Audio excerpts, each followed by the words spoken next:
4th class की बात है। हमारे जैसे कोई नया टीचर आता है तो आपसे वो आपके बारे में पूछता है कि आपका नाम क्या है और आप आगे जाके क्या बनना चाहते हो। तो जब मेरा टर्न आया तो मैंने बोल दिया मुझे डॉक्टर बनना है। नीट बहुत बड़ा एग्जाम है, बाहर के लोग भी देते हैं, जैसे दुबई वगैरह के, बहुत बड़ा पेपर है। पूरे राजस्थान में भी मुझे लगता है ये एक ही ऐसा इंस्टीट्यूट है जहाँ पे इतने पेपर्स होते हैं। मैंने खुद ने 12th में अपने बोर्ड के साथ साथ गुरु कृपा के अंदर 145 पेपर दिए हैं। प्रिया का मुंह पर के खुशी ही भी टाइम पर बहुत ज़्यादा। वो तो मोबाइल देखते उछलने लग गई, मम्मी अच्छा नंबर आया, अच्छा आया। मैं आज हर आदमी के आग से आग मिलाकर बोल सकूं कि आज मेरी बेटी बेटा से भी बड़े काम करे। मैं झलको वालों का भी धन्यवाद करना चाहूँगी। इनके माध्यम से मैं ज़्यादा से ज़्यादा बच्चों के साथ जुड़ पा रही हूँ, उन्हें बता पा रही हूँ कि किस तरीके से मैंने पढ़ाई की। राम राम जी, मुख्य झलको सिक्कर पर थारो बहुत बहुत स्वागत है। और अभी मेरा साथ में प्रिया ही, तो प्रिया मैं बातचीत करूंगी। हाँ जी प्रिया, राम राम। राम राम। मैं पहले डिटेलू बताया करूँ हूँ, पर आज थे बताओ अपने बारे में सारी डिटेलू। तो मैं राजस्थान से सिक्कर ज़िले से रहने वाली हूँ। मेरा घर तबीला मार्केट में है, मेन सिटी के अंदर है। मैंने 11th में गुरु कृपा कोचिंग इंस्टीट्यूट से अपना नीट बायो के लिए प्रिपरेशन स्टार्ट की थी। तो मेरा ऐसा था, बहुत से बच्चे 10th में आके डिसाइड करते हैं कि बोर्ड के मार्क्स के अकॉर्डिंग कि उन्हें कौन सा सब्जेक्ट लेना है। मेरे साथ ऐसा हुआ था, 4th क्लास की बात है। हमारे जैसे कोई नया टीचर आता है तो आपसे वो आपके बारे में पूछता है कि आपका नाम क्या है और आप आगे जाके क्या बनना चाहते हो। तो सब लोगों से पूछ रहे थे। अचानक से जब मेरा टर्न आया तो मैंने बोल दिया मुझे डॉक्टर बनना है। उसके बाद से मैं सभी जो भी टीचर्स आते थे, क्योंकि हर साल कोई ना कोई ऐसा आता है जो कि आपसे पूछता है कि आप क्या बनना चाहते हो, ऐसे टीचर में स्कूल में होता है। तो मैं सबको कहती थी कि मुझे डॉक्टर बनना है, डॉक्टर बनना है। 10th में मेरे थोड़े परसेंटेज, मैं जितने चाहती थी उतने आ नहीं पाए। 93.5% मुझे मिला। फिर भी मैंने बायो ही लिया, साइंस बायो। और फिर बहुत ऐसे कन्फ्यूजन था कि मुझे कौन सा कोचिंग लेना चाहिए या फिर कौन सी स्कूल करनी चाहिए। तब मेरे मम्मी पापा ने मुझे बताया कि गुरु कृपा कोचिंग इंस्टीट्यूट से तुम ज्वाइन हो, ये बहुत अच्छा है। तो फिर मैंने 11th में थी और कोरोना में मेरा जब मैंने एडमिशन लिया था तो ज़्यादातर मेरी पढ़ाई ऑनलाइन में ही हुई थी 11th की। फिर मैं जस्ट उसके दूसरे साल मैं ऑफलाइन मोड पे गई थी गुरु कृपा कोचिंग इंस्टीट्यूट से। तो उन लोगों ने बहुत हेल्प की मुझे मेरी पूरी जर्नी के अंदर, और साथ में मम्मी पापा का भी बहुत साथ था। तो ये डॉक्टर बनाने को सपनों स्टार्टिंग हो या वो भी टाइम पर एक या निकलो कि डॉक्टर बनना है? वो तो उस टाइम पे ही निकला था, जैसे ही टीचर ने पूछा कि आपको बनना क्या है, मेरे दिमाग में अचानक से आया। कोई बच्चा आईएएस बोल रहा था उस टाइम, मतलब उस टाइम छोटे होते हैं 4th क्लास में, किसी को पता नहीं होता ये होता क्या है। तो जिसके दिमाग में जो आ रहा था वो बोल रहा था, तो मैंने डॉक्टर बोल दिया। उसके बाद ऐसा था नहीं कि मुझे ऐसे बनना ही है, पर फिर 5th में किसी ने पूछा, 6th में पूछा, ऐसा करते करते 9th तक मेरे दिमाग में बन ही गया कि अब तो डॉक्टर ही बनना है। तो वो ऐसे धीरे धीरे करते वो चीज़ पक्की हो गई। फिर आप फिलहाल बात करा तो जो था रहा बड़ा छोटा भाई बहन ही बाकी कुछ कर रहे हैं। मेरी एक बड़ी दीदी है, वो तो अभी बीडीएस की तैयारी कर रही है, वो 3rd ईयर में है। और एक दीदी अभी सीए की तैयारी कर रही है। ऐसे ही हमारी घर में और भी है बड़े भाई बहन, जो कोई इंजीनियर है, कोई डॉक्टर है, कोई ऐसे नॉर्मल शॉपकीपर भी है, शॉप पे भी बैठते हैं। तो हमारी जो घर में है सभी लोग पढ़ाई को बहुत ज़्यादा महत्व देते हैं। सभी के पेरेंट्स, रिलेटिव, वो चाहते हैं कि बच्चे सब पढ़े, सब आगे बढ़ें। तो घर में सबका साथ ही था और मम्मी पापा का तो सबसे ज़्यादा था। छोटी बहन अभी मेरी 9th क्लास में है, लेकिन वो भी आगे जाके बहुत अच्छा करेगी, उम्मीद है। 12वीं भी साथ साथ में हो रही, तो बन की तरीका मैनेज करता था। तो मेरा 12वीं में ऐसा था कि मैंने पूरी तरीके से पहले नीट पे पूरा फोकस किया, नीट पे ही ध्यान दिया कि मुझे डॉक्टर बनना है। पर 12वीं के लास्ट में बच्चों को बोर्ड्स भी देने पड़ते हैं, उस पर भी ध्यान देना होता है। तो उसके लिए मैंने मेहनत इस तरीके से की कि मैंने इंग्लिश हिंदी को 3-4 बार रीडिंग की उसकी, और फिर खाली मैं रीडिंग करके ही वहाँ एक बार पढ़ के ही उसे पेपर देने गई। मुझे उम्मीद नहीं थी, पर मेरे बोर्ड में भी, जैसे मेरा आरबीएसई बोर्ड था, राजस्थान बोर्ड, उसमें मैंने सिक्कर टॉप किया अपना डिस्ट्रिक्ट। मेरे को 98.80% मिला। तो वही बोर्ड के लिए जो नीट का था वही बोर्ड में आता है। मैंने कुछ एक्स्ट्रा नहीं किया था, बस हिंदी इंग्लिश को मैं बार बार रीड करती। प्रिया, जो आसपास को माहौल हो वो कहीं को कि हो जाए डॉक्टर बनने को थारू तो हो माता पिता की तरीका था मोटिवेट करता, की तरीका समझाता कि बेटा इस तरीका पढ़ यो कर? ऐसा था कि मम्मी पापा का हमेशा से साथ था कि हमेशा जब भी तुम्हें हमारी ज़रूरत पड़ेगी हम तुम्हारे साथ हैं।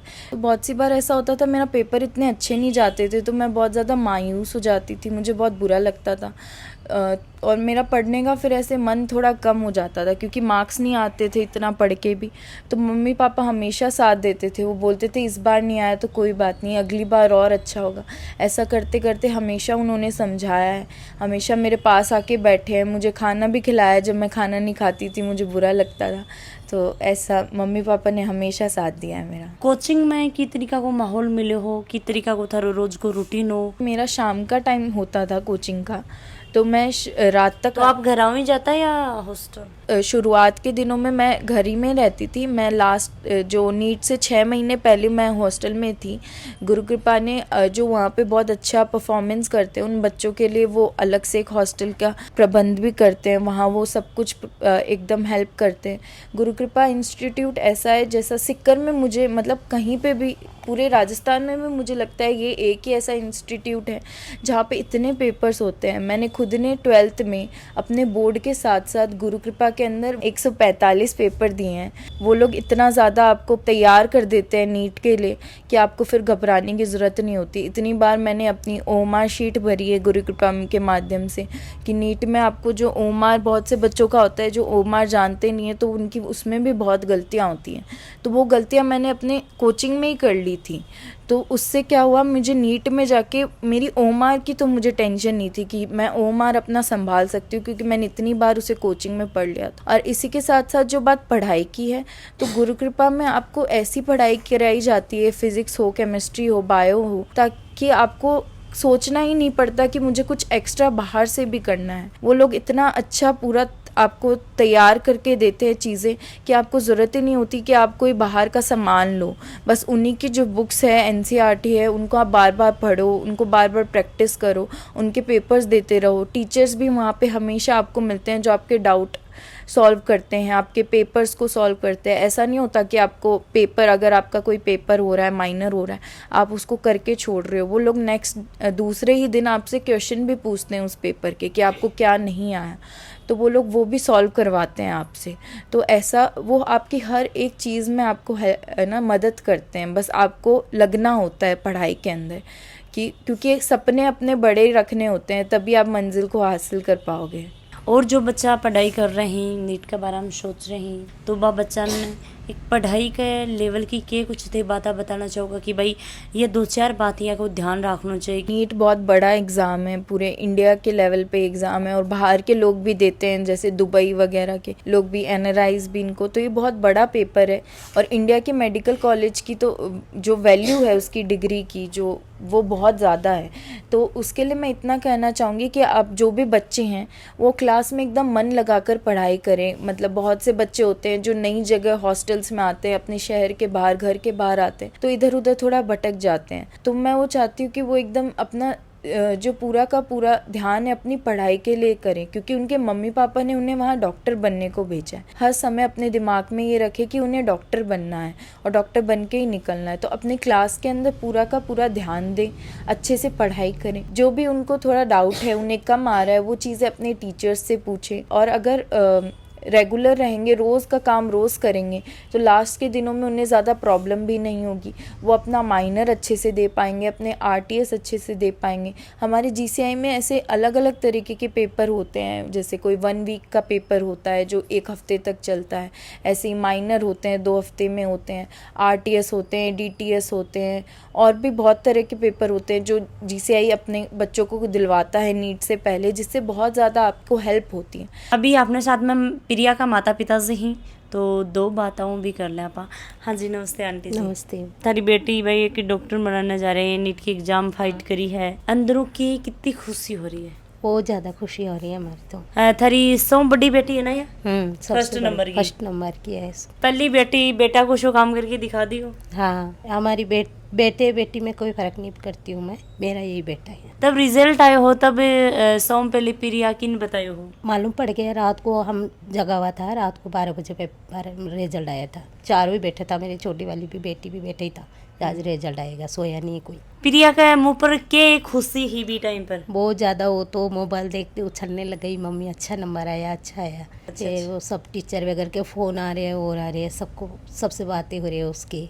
रात में 2 बजे तक चल रहा है बात। जहाँ इतनी खुशी ही तो कौन सा थे भगवान का हाथ जोड़ा करता कि हाँ भाई माता रानी है, भगवान जी मेरी बेटी का नंबर आ जाए, रही इतनी का मतलब अच्छा नंबर आ जाए। हमारी उधर वो बंगाल साइड में हमारी जैन धर्म की है पार्श्वनाथ भगवान, वहाँ गया था मैं इसका रिजल्ट आने के वेले। अच्छा समय शिखर जी बहुत चढ़ाया उसका। तो फिर भी टाइम पर के मांगी ही दुआ। बस यही दुआ मांगी, अच्छा से बढ़िया निकल जाए मेरी बेटी, बढ़िया नंबर आ जाए, बस यही दुआ है। आपका पिताजी भी हैं? हाँ जी अंकल जी, राम राम। राम राम। भाई जब बेटी या बेटो कोई भी अच्छो काम करे, अच्छी पढ़ाई में नंबर लावा है तो शायद बाप को एक स्तर है वो ग्रो ऊंचो हो जाए।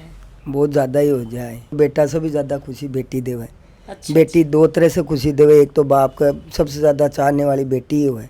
आज मेरी बेटी जब नीट पास करी या 12th में बोर्ड में पास करी तो मेरे सबसे ज़्यादा सीनो छोड़ो हो। मैं आज हर आदमी के आँख से आँख मिलाकर बोल सकूँ कि आज मेरी बेटी बेटा से भी बड़े काम करे। और नीट का पेपर बाद में तो मेरा कॉन्फिडेंस तो ज़्यादा बढ़ गयो कि मैं काहे क्यों कोई सा मैं शेयर भी कौन कर सकूँ। फिर भी मना तो गर्व है कि मेरी दोनों बेटियां पर मेरी बेटी जरूर कुछ बड़ो कर ही जाओगी। तो मैंने इन विश्वास तो मैंने शुरू से ही हो कि बेटी मेरी डॉक्टर वगैरह बोल रही है तो डॉक्टर ही बनाएगी। इससे ज़्यादा तो मैं मेरे पर खुद पर भी विश्वास को नहीं, जब तो ज़्यादा मेरी बेटियां पर मैंने विश्वास। बेटिया मतलब भाई शिक्षा तो ये पढ़ाई लिखाई तो आपको कामों मेहनत करना तो पर आशीर्वाद हरो भी रहो, एक लाइन अच्छी थे भी दिया। हाँ, मैं हमेशा नहीं यही कहता कि अगर मेरी तरफ से कोई भी तरह की तरह हेल्प चाहिए, मतलब सहायता चाहिए, तो चाहे कभी भी किसी भी चीज़ के लिए मैंने बोल दीजिए, मैं मना कौन करूँगा। के लिए मैं खूब मेहनत भी करी, इन्हें कोचिंग ले आना ले जाना। अगर दिन में 3 बार जाती तो 3 बार लेकर जाता, 4 बार जाओ तो 4 बार लेकर जाता, रात में 10-10 बजे तक भी लेकर आया हूँ। मैं प्रयास चाहूँ कि आप किसी भी तरह से डिस्टर्ब नहीं हो पढ़ाई में। रात में भी अगर आप बोलती पापा 11-12-1 बज गई तो मैं ना बोलता बेटा आप सो जाए, तो मैं मेरा पास में सुलाता और पूरी थप्पी देकर एकदम पास में सुलाकर प्यार खूब करता हूँ कि मैंने मेरी बेटी बहुत प्यारी लगे। और मैं हमेशा नज़रा से दूर कौन निकल वो चाहो, पर अब जब रिजल्ट इश्यू आ गए तो मैंने तो वापस भेजना ही पड़ी दिल्ली या जोधपुर। हाँ नहीं, ये तो बहुत अच्छी बात है, गर्व की बात है कि बहुत बड़ी जगह जा रही है। कुछ कर दिखाओगी तो समाज में भी नाम बढ़ा है और बेटियाँ देखो आगे बढ़ रही है तो समाज में एक नया मैसेज जा रही है कि आज हर समाज में बेटी आगे आ रही है। तो बेटियां ने गर्व से कहना चाहिए कि हम हैं तो सब कुछ है। देखो कितनी अच्छी बात बोली है अंकल जी। मेरे हिसाब तो बेटा बेटी में फ़र्क नहीं करना चाहिए और अच्छी तरीका में पढ़ाई, माँ बाप तो रुपया लगा सका है बच्चा का और एक अच्छी तरीका गाइडलाइन है बात देश का है, पर पढ़ना तो मेहनत करना तो बच्चा के हाथ में ही हुआ है। और जाएंगी प्रिया लास्ट में आएगी है तो बहुत अच्छा लगे, फैमिली पूरी मिलिया बातचीत करी। प्रिया लास्ट में जाते जाते क्या बोलना चाहोगा? बस मेहनत करते रहो, आप डॉक्टर बन सकते हो, कोई डॉक्टर इंजीनियर जो भी आप बनना चाहते हो। बस आप रोजीना का काम रोजीना करो, मेहनत करो और मम्मी पापा को हमेशा उनके साथ रहना। मतलब कोई भी आपको कहीं भी दिक्कत हो आप उनको बताना, वो आपकी ज़रूर मदद करेंगे। उसके साथ साथ मैं झलको वालों का भी धन्यवाद करना चाहूँगी। इनके माध्यम से मैं ज़्यादा से ज़्यादा बच्चों के साथ जुड़ पा रही हूँ, उन्हें बता पा रही हूँ कि किस तरीके से मैंने पढ़ाई की। तो इनके माध्यम से भी मैं ज़्यादा से ज़्यादा बच्चों की अगर मदद कर पाऊँ उनके डॉक्टर बनने के लिए, तो मैं इनका भी बहुत ज़्यादा धन्यवाद करना चाहूँगी। जी बिल्कुल, बहुत बहुत धन्यवाद। वीडियो लाइक शेयर कमेंट करके मन जरूर बता दी और साथ साथ में ही चैनल सब्सक्राइब जरूर कर लो। जय हिंद, जय राजस्थान, राम राम जी। राम राम।